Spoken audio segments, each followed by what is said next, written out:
What if I told you there was a whole incarnation which you had never heard about? One which had never been marketed. One which remains a mystery to the majority of the audience. Now, what if I told you that that Doctor was played by none other than Peter Cushing, and had not one, but 2 movies? Yes, I am not lying. These movies exist. They're real, and they are awesome. Adapted from the 1963 episode Doctor Who and the Daleks, Doctor Who and the Daleks. But this time with DR instead of, full Doctor.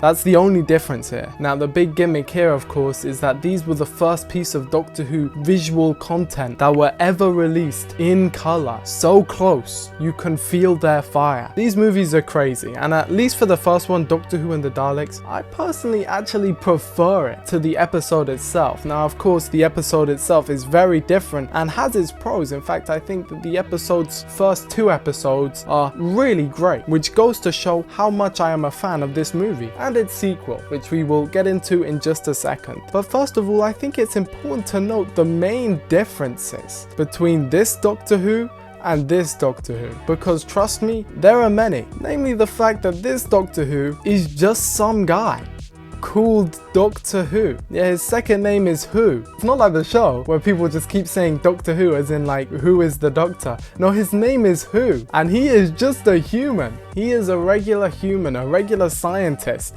I don't even know if he's from the future or not. And he built TARDIS. He built this in his backyard. Now, there's something about this which I just find so inherently cozy and cool. This first shot of the Doctor, which reveals him and his family. By the way, Barbara is in his family in this movie. And of course, there's Susan, who's a lot younger than she is in the actual show. But anyway, it scrolls over and then you see Doctor Who reading the kids' comic. Ian is coming over for a date with Barbara, whereas before, usually Ian and Barbara are both teachers. They go into the TARDIS, which looks crazy, by the way, and then he accidentally dematerializes them to Skaro. It kind of reminds me of like Mary Poppins in a way. Is that weird? It's just that kind of typical 1960s movie. I watched this movie a lot when I was a kid, so maybe that's why. I actually remember when me and my family picked this one up. We were in Morrison's, which if you don't know is it's like a supermarket like Tesco, or if you're in America, Walmart. And we rarely ever went to Morrison's because A, it was way too expensive, and B, the line was always incredibly long. But I remember we went this one time. I went to the DVD aisle as you do when you're a kid, and I saw 2 DVDs. I saw this one and I saw Scooby-Doo meets Batman and Robin. A masterpiece, by the way. We picked both of them up and we went home and my life was never the same. It's a little bit of an over-exaggeration, but the point is I love these movies and I've got a real connection to them. After the opening scene and some farcical aspects in the Dalek city, the plot is more or less the same, with less emphasis put on the mind subplot, which is good because that is the weakest part of the television story. It also has some more gimmicks on Skaro. It has some more funny aspects. The pacing itself is very fast, much faster than the TV show, and of course it doesn't end on the same cliffhanger that the television story does. And it was a massive hit. It was a massive success, with the sequel immediately being put into the works. And that sequel was Daleks Invasion Earth 2150 AD, which I actually like even more than the first movie. Now, I personally don't prefer this movie over the actual episode itself, the Daleks Invasion of Earth, but I think it comes pretty close. Here, of course, the opening is very different again, with it starting by introducing a new character, a police officer played by Bernard Cribbins. Yes, that Bernard Cribbins, the same one who would later play Wilf, and also is just an awesome, incredible actor who's been great since forever. Now, he accidentally stumbles into the TARDIS thinking that it's a regular police box, and I must say, this opening scene is great. The ending scene is also great. Of course, the original story is a lot longer and a lot slower, with a lot more added elements, including more fleshed out rebellion. And of course, the original story is much darker. I mean, it literally starts with someone committing suicide, and then the TARDIS lands next to a sign that says it is forbidden to dump dump bodies in the water. That is like the most iconic thing from the episode. It's genuinely a very depressing dystopian story, and while the movie definitely does highlight that, it is also much more of a fun time with more fun action sequences, and also the Dalek spaceship in the movie is a little bit more impressive, but this bigger sense of scale and scope is just what you'd expect as the result of a big budget movie, and also product placement from Sugar Puffs. I don't know why there's posters for these all around the apocalypse, but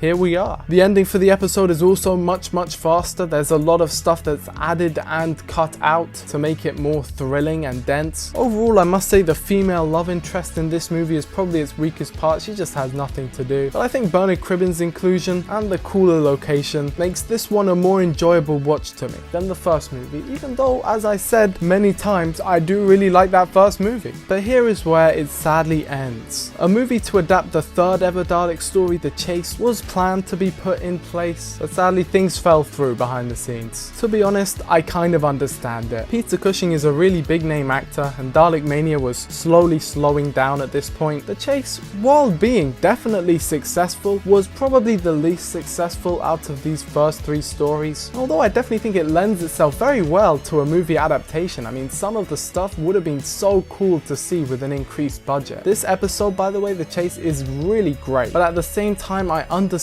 why that may have deterred them from following up with the movie. So yes, plans fell through, and the Peter Cushing verse, is that what we're gonna call it, came to a close. It was adapted into a novel and comic form, I think. Maybe it was just novel. And of course there was plenty of merchandise released afterwards, so I definitely would not call it a failure. In fact, I would call it a massive success. But a success that has seemingly gone forgotten in recent times. Yes, the movies were re-released recently, and that was awesome, I must say. But a lot of fans still aren't very aware of this hidden and niche incarnation of the Doctor. Now, I'm personally just gonna say it, I think it would be awesome if this guy came back.